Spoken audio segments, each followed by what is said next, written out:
में उलझ जाता है। भोग को सोचता है नर्क जा रहे हैं और धर्म को सोचता है स्वर्ग जा रहे हैं। ना वो नर्क जा रहा है ना वो स्वर्ग जा रहा है, मध्य स्थान में सब कुछ कोलैप्स हो रहा है। उलझा हुआ है, परेशान है, कॉन्सेप्ट विहीन है, समझ में नहीं आ रहा क्या करना चाहिए।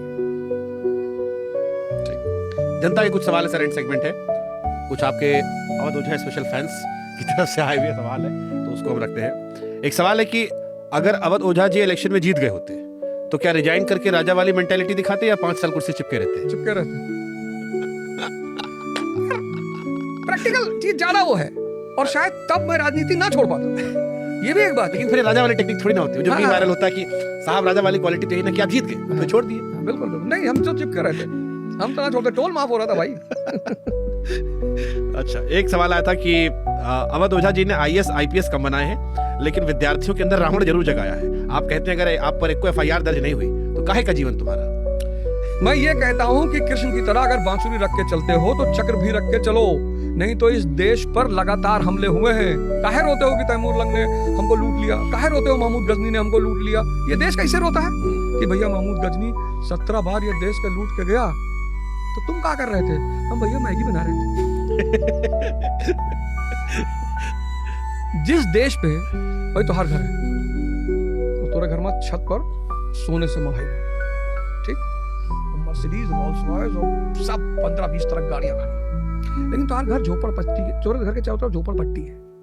तो जो दिन तू कमजोर पर हो, ये झोपड़पट्टी वाले तुम्हारे घर में कूदिए कि ना कूदिए? खुद भी करिए। तो शक कूदे, हूण कूदे, कुषाण कूदे, तुर्क कूदे, मंगोल कूदे, मुगल कूदे, फिर अंग्रेज आए, कुल समेटे लेके चला गए, तो काहे रोवत हो? तू कमजोर रहे हो, तू कमजोर रहे हो तो मारा क्यों? तो तू अपन कमजोरी तो छिपावत हो। कहा तो भैया महमूद गजनी भैया मुसलमान था और रॉबर्ट क्लाइव और चाचा लागत रहे। गजब, मतलब एक ये जब आदमी इस देख के तर्क देते कि भाई अब एक दिन से कहीं भैया बड़ा मजा आवा मुगल हटाए दिन का, अच्छा कैसे?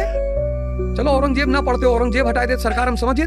अकबर जो तू पढ़ ले वो, तो तुम्हें एक बात ई पता चली कि एक विदेशी जिसके पास कोई राज्य नहीं था 1556 में, 1556 में एक इंच जमीन नहीं थी, पंजाब में बैठा हुआ था जो आदमी, कुछ भी नहीं था, उस विदेशी ने 15 साल के लड़के ने दिल्ली आगरा पर कब्जा किया 1556 में, पानीपत का दूसरा युद्ध, और 1556 से लेकर 1605 पूरे भारतीय उपमहाद्वीप पर कब्जा।